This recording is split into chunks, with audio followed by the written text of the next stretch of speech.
Hey everybody, welcome to ChinFat. I'm doing a series here on DaVinci Resolve. I was showing how to prep a project for Resolve and get it from an editing software. Like I was specifically showing Premiere, but if you're doing this from anything like Premiere, Avid, Final Cut Pro, any of these editing software, you need to learn how to get it to resolve. And I'm using the method, the Final Cut Pro XML from Premiere, which sends out a timeline and sends out your media. You got to, if you're doing effects, you got to prep everything. You got to flatten your effects. You've got to make sure that there's no generators in your timeline that you're sending over. That it's all just regular, typical media like MOVs, R3Ds, MP4s.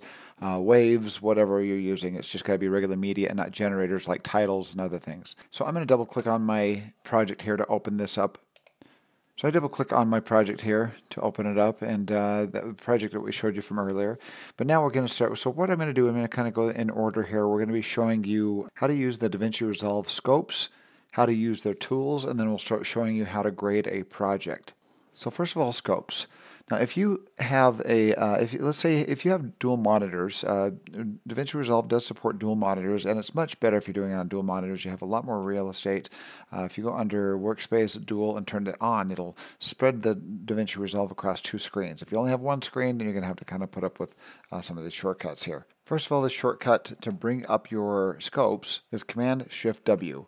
On a PC, it's Control-Shift-W. So here's the image of my scope. Usually it'll bring up all the scopes. Right now I have mine in single view, but usually it'll show up all these scopes right here. And you can change these types of scopes, whatever you want to show. You can show 5 different types of scopes here. And the 4 most common scopes that you're going to be using to do color grading are going to be these ones right here, not necessarily in this. Let me arrange them in the proper order here. Waveform, vector scope. The most common 4 scopes that are used in DaVinci Resolve and just for color grading in general would be the waveform, the vector scope, histogram, which is it's basically an RGB histogram, and then an RGB parade. So this is just typically called a histogram here, and in Resolve this is called a parade. But technically it's got the red, green, and blue channels. All right, so first of all, we're going to be, let's go through each one of these scopes. We'll talk about each one and talk about what they do and what the purpose is. First of all, waveform monitor. I'm going to do this by single scope here and talk about a waveform here. And also the waveform. Right now you're seeing a red channel, green channel, blue channel mixed in here, and a luminance channel, this white channel that's kind of mixed in there.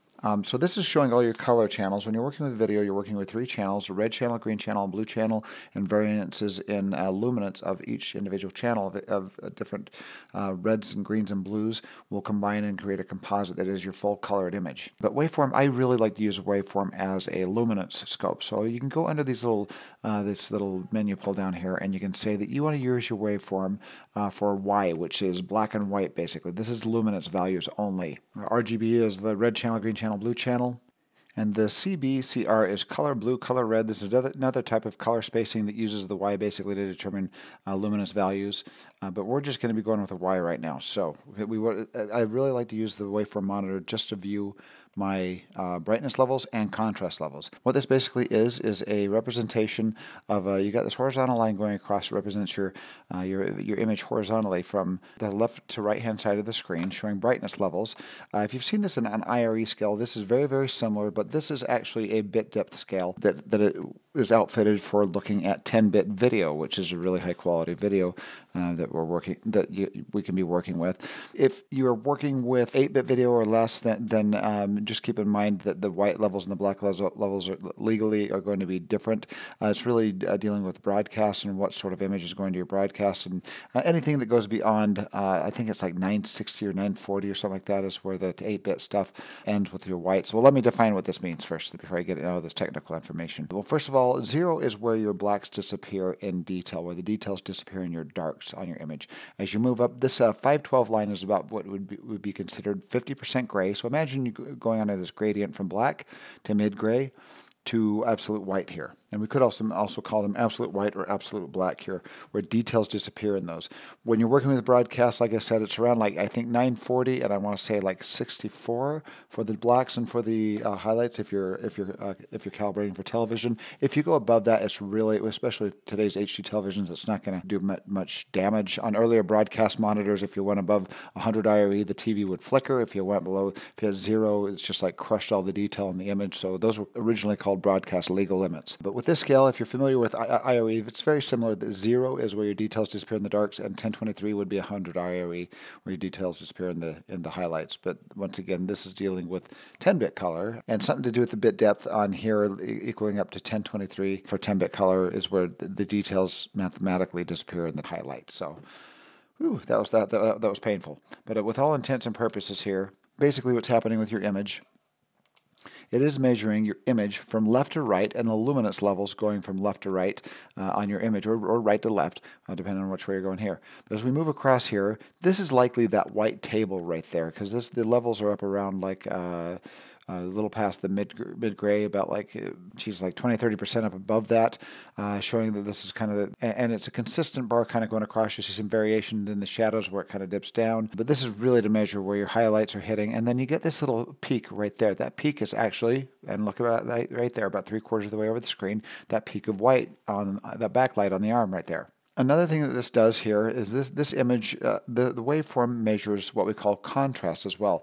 Watch as we like take first of all, let's take the gamma up a little bit, and look as we make this brighter how everything starts going up, and as we move it down, everything starts moving down.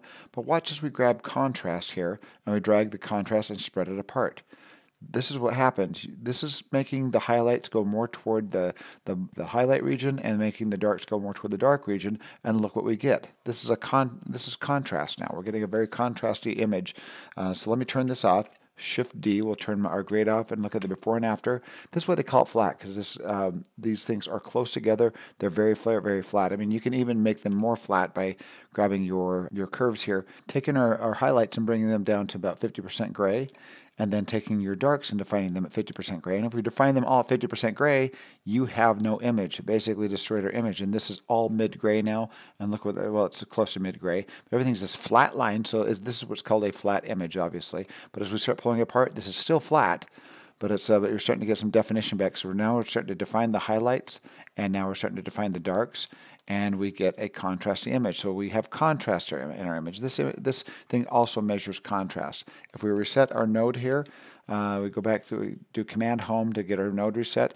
Look how flat that is compared that the darks and the highlights are kind of close together within just like a 60% range, 40% range. But now as we add contrast, it spreads them out. So that's what the waveform is for, is measuring luminance levels and contrast levels, making sure that you're not peaking on highlights, making sure you're not peaking on darks.